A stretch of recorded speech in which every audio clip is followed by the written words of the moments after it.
நண்பர்களே வணக்கம். இருமுனை போட்டியா, மும்முனை போட்டியா, இல்லை 4 முனை போட்டியான்னு தெரியாத அளவுக்கு தமிழக அரசியல் களம் இருந்தாலும் ஆட்சியை பிடிக்கிற போட்டி என்னவோ அதிமுகவுக்கும் திமுகவுக்கும் இடையில தான் இருக்கு. 2026 தேர்தல் களத்துல தொலைக்காட்சி செய்தியில வராத பல தகவல்கள், பத்திரிகையில அச்சாகாத ரகசியங்கள் நமக்கு கிடைச்சிருக்கு. இன்னைக்கு நம்ம நிகழ்ச்சியில பிரதமர் மோடி மதுரை வருகையில் எதிர்பார்ப்பு, திமுக கூட்டணியில் தொகுதி பங்கீடு, வேட்பாளர் தேர்வில் உறுதி காட்டும் சர்வே நிறுவனங்கள், விட்டுக் கொடுக்க தயாராகும் தலைவர்கள், உடைக்கப்படுகிறதா குட்டி கட்சிகள் போன்ற தலைப்புகள்ல அரசியல் நிலவரங்களை ஒவ்வொன்றா விரிவா பார்க்கலாம். கூட்டணி குழப்பங்கள், தொகுதி பங்கீடு பத்தின பேச்சுவார்த்தையில கட்சி அலுவலகத்துல என்னதான் நடக்குதுன்னு நம்ம ரிப்போர்ட்டர்ஸ் டீம் ஒரு ரவுண்ட் சுத்தி வந்தாங்க. முதல்ல மதுரையில பிரதமர் நரேந்திர மோடி தலைமையில பிரம்மாண்ட தேர்தல் பிரச்சார கூட்டம் நடக்க போகுது. அது எல்லாருக்கும் தெரிஞ்சதுதான்.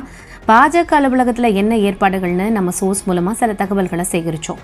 மதுராந்தகம் பொதுக்கூட்டம் அவசரமா ஏற்பாடு செஞ்சது போல இருந்துச்சுன்னு பாஜக மாநில நிர்வாகிகள் வருத்தப்பட்டாங்களாம். அதிமுக அமைப்பு செயலாளர் SP வேலுமணி, பாஜக மாநில தலைவர் நயினார் நாகேந்திரன் உள்ளிட்ட தலைவர்கள் நேரடியா ஆய்வுல இறங்கி குறுகிய காலகட்டத்தில் பெரிய கூட்டத்தை கூட்டி நடத்தினாலும் அதிமுக பாஜக 2 கட்சி தலைவர்களுக்கும் ஒரு வருத்தம் இருந்திருக்கு. அதாவது அதிமுக கூட்டணியில இருக்கும் அத்தனை தலைவர்களையும் மேடை ஏற்ற முடியல, பிரதமர் முன்னால பேச வைக்க முடியலன்னு ஃபீல் பண்ணியிருக்காங்க. டெல்லியில உள்ள நம்ம செய்தியாளர் கொடுத்த தகவல் படி பாஜகவோட எதிர்பார்ப்பு என்னன்னா 1000 ஓட்டு 1 லட்சம் ஓட்டு இருந்தா கூட அந்த கட்சியையும் அமைப்பையும் கூட்டணியில சேர்ப்பாங்க. வட மாநிலத்திலையும் குறிப்பா வடகிழக்கு மாநிலங்கள்லையும் இப்படித்தான் வெற்றியை தேடி தந்தாங்க. அதே பாணியில திமுக எதிர்ப்பு ஓட்டு கொஞ்சம் கூட செதறக்கூடாதுன்னு உறுதியா இருக்காங்க. கூட்டணியில கட்சிகளை சேர்க்கும் வேலையும் தொகுதி பங்கீடும் முழுமையா அதிமுக தலைமையில தான் நடக்குது. அதனால மதுரை கூட்டத்துல இன்னும் சில கட்சிகளை உள்ள கொண்டு வந்துருவாங்கன்னு நம்பிக்கையோட இருக்காங்களாம். நம்மளோட சென்னை ரிப்போர்ட்டர்ஸ் டைரி படி சமீபத்தில் நடந்த மாவட்ட செயலாளர்கள் கூட்டத்திலேயே ஒரு உற்சாகம் வந்திருக்கு. தேர்தல் ஏற்பாடுகளை செய்யறதுல தொண்டர்கள் மத்தியில கூடுதல் ஆர்வம் வந்திருக்குன்னு சொல்லியிருக்காங்க. அதிமுக கூட்டணி நாளுக்கு நாள் பலமாறதால சீட்டு வாங்கவும் போட்டி அதிகமாயிருக்குன்னு தகவல் கிடைச்சிருக்கு. அப்படியே அறிவாலயத்துல என்ன நடக்குதுன்னு நம்ம சோர்ஸ் மூலமா நேரடியா திமுக ஆபீஸ்ல போய் தகவல் எடுத்தோம்.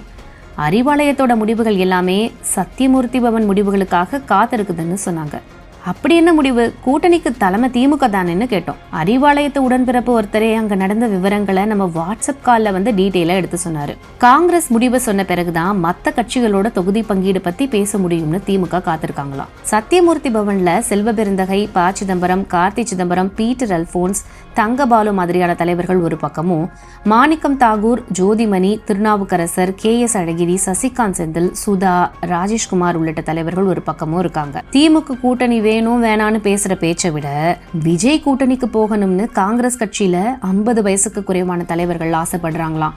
காங்கிரஸ் திமுக கூட்டணிக்கு வரலனா காங்கிரஸ் கட்சியை 1996 உடைச்ச மாதிரி 2ஆ உடைக்கலாம்னு ஸ்டாலின் தன்னோட மருமகன் சபரீசன் மூலமா சின்னதா ஒரு மூவ் பண்ணியிருக்காரு. ஆனா திமுகவை நம்பி காங்கிரஸை உடைக்க யாரும் தயாரா இல்லைன்னு சொல்லிட்டாங்களாம். திமுக கூட்டணி இல்லைன்னா கட்சி தாவல் நடக்கும், எத்தனை சி வேணும் அப்படிங்கிற வரைக்கும் பேச்சுவார்த்தை நடத்திட்டோம். ஆனா பிரவீன் சக்கரவர்த்தி பேச்சை கேட்டு சில பேர் ஆடிட்டு இருக்காங்க. அதையெல்லாம் சரி பண்ணிடலாம்னு சொல்லியிருக்காங்க. காங்கிரஸ் கேட்கிற தொகுதிகள் எத்தனை, திமுக கொடுக்க நினைக்கிற தொகுதிகள் எத்தனைன்னு நம்ம கேட்ட சந்தேகத்துக்கு அறிவாலயத்து சோர்ஸ் கொடுத்த தகவல்கள் கொஞ்சம் அதிர்ச்சியா தான் இருந்துச்சு. ஏன்னா ராகுல் காந்தி தரப்புல இருந்து 40 MLA தொகுதி, 3 ராஜ்யசபா MP சீட்னு பேச்சுவார்த்தையை தொடங்கியிருக்காங்க. ஆனா திமுக தரப்புல 18 MLA தொகுதி தான் கொடுக்க முடியும்னு உறுதியா இருந்திருக்காங்க. காங்கிரஸ் தலைவர்கள் போட்ட டிராமாவால திமுக 28 தொகுதி வரைக்கும் கொடுக்க வாய்ப்பு இருக்குன்னு சொல்லியிருக்காங்க. ஆனா காங்கிரஸ் கட்சியில இருக்கும் இளம் தலைவர்கள் திமுக கூட்டணியில இருந்தா கட்சியை வளர்க்க வாய்ப்பே இல்லைன்னு தனி அணி அமைக்கிறதுல உறுதியா இருக்காங்க.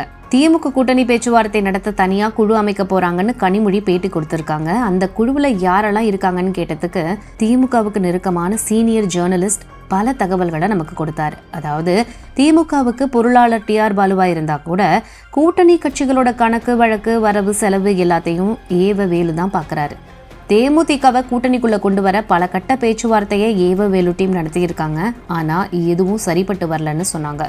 தேமுதிக கூட்டணிக்கு வரலன்னா முன்னாள் MLA சந்திரகுமார் மூலமா மறுபடியும் தேமுதிகவை உடைக்கிற முயற்சியை செந்தில் பாலாஜி, முத்துசாமி ஏற்பாட்டுல செய்யறதுக்கும் திமுக ரெடியா இருக்காங்க. தேமுதிக 20 MLA சீட், 2 ராஜ்யசபா சீட்டுன்னு கேட்டு அடம் பிடிச்சிருக்காங்க. காங்கிரஸ் வெளியில போனா 8 சீட்டு கொடுக்குறோம், இல்லைன்னா 6 சீட்டு தானே திமுக கராரா சொல்லியிருக்காங்க. திமுகவுக்கு நாம வேலை செய்வோம், ஆனா தேர்தலில் திமுக நிர்வாகிகளும் தொண்டர்களும் நமக்கு வேலை செய்ய மாட்டாங்கன்னு தேமுதிக மாநில நிர்வாகிகள் பழைய கதைகளை எடுத்து சொல்லியிருக்காங்க. விடுதலை சிறுத்தைகள் கட்சி தமிழ்நாட்டிலையும் புதுச்சேரியிலையும் சேர்த்து 16 தொகுதி வேணும்னு சொல்லியிருக்காங்க. திமுக தலைவர் ஸ்டாலின் விசிக தலைவர் திருமாவளவனை பார்த்து சிரிச்சிருக்காரு. போன தடவை கொடுத்த 6 தொகுதியில 2 தொகுதி தோத்துட்டு வந்துட்டீங்க. உங்க கட்சி இப்போ கொஞ்சம் வளர்ந்துருக்கு. ஆனா உங்க கட்சிக்காரங்க செய்யற பஞ்சாயத்தால திமுகவுக்கு நெகட்டிவ் ஓட்டும் அதிகமாயிருக்கு. இப்போதைக்கும் நம்பர்ஸ் பேசுறதா இருந்தா 6 வரைக்கும் கொடுக்கலாம்னு மறுபடியும் தேங்காய் காமெடி மாதிரி சொல்லியிருக்காரு.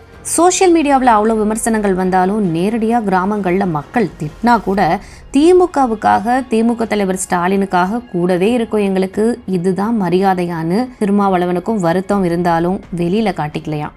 சரி, வைகோ நிலவரம் என்னாச்சு? டெல்லிக்கு போக வாய்ப்பு இருக்குதான்னு கேட்டோம். அப்போ சொன்ன தகவல்கள் கொஞ்சம் ஆச்சரியமா தான் இருந்துச்சு. அதாவது வைகோவுக்கு ராஜ்யசபா சீட் கொடுத்தா போதும், எம்எல்ஏ சீட் எண்ணிக்கை பத்தியெல்லாம் கவலை இல்லைன்னு மதிமுக சீனியர்ஸ் சொல்லியிருக்காங்க. ஆனா வைகோவோட மகன் துரை வைகோவும் 2ஆம் கட்ட தலைவர்களும் 12 சீட்டு கொடுத்தா கட்சிக்கு பம்பரம் சின்னம் கிடைக்கும், அங்கீகாரம் வாங்கலாம், அதனால விடாபிடியா கேட்டு பாருங்கன்னு சொல்லியிருக்காங்க. வட்டார கட்சிக்கெல்லாம் சீட்டு கொடுத்து வீணடிக்க வேண்டாம்னு திமுக சீனியர் லீடர்ஸ் மதிமுக தலைவர்கள்ட்டையே கிண்டல் பண்ணியிருக்காங்க. அந்த சம்பவம் மதிமுகவை பாதிச்சாலும் வெளிக்காட்டிக்காம திரும்பி வந்திருக்காங்க. சீட்டு முக்கியமா, கொடுக்கிற விட்டமின் சி முக்கியமான அறிவாலயத்துல அடுத்த தூண்டில போட்டிருக்காங்க. அப்படி ஒரு கதையை கேட்டதும் கூட்டணி தலைவர்களுக்கு உள்ளுக்குள்ள ஒரு ஆசை வந்திருக்கு. திமுக என்ன சொன்னாலும் பொறுத்துக்கலாம்னு முடிவும் பண்ணிட்டாங்களாம். காங்கிரஸுக்கு 18 தொகுதி, விசிகவுக்கு 6 தொகுதி, மதிமுகவுக்கு 3 தொகுதி, புதுசா வந்திருக்கக்கூடிய கமலஹாசனுக்கு 3 தொகுதின்னு ஸ்டாலின் கொடுத்த லிஸ்ட்டை பார்த்து திமுக கூட்டணி தலைவர்களுக்கு கொஞ்சம் அதிர்ச்சி வந்திருக்கு. எங்களை விட்டு போனா உங்களை எந்த கூட்டணியிலையும் சேர்க்க மாட்டாங்க, உங்களால டெபாசிட் கூட வாங்க முடியாதுன்னு திமுக தலைவர்களும், திமுக தனியா நின்னா ஜெயிக்க முடியாது, தோல்வி உறுதின்னு திமுக கூட்டணி கட்சி தலைவர்களும் வெளிப்படையா விமர்சனம் பண்ணிட்டு வராங்க.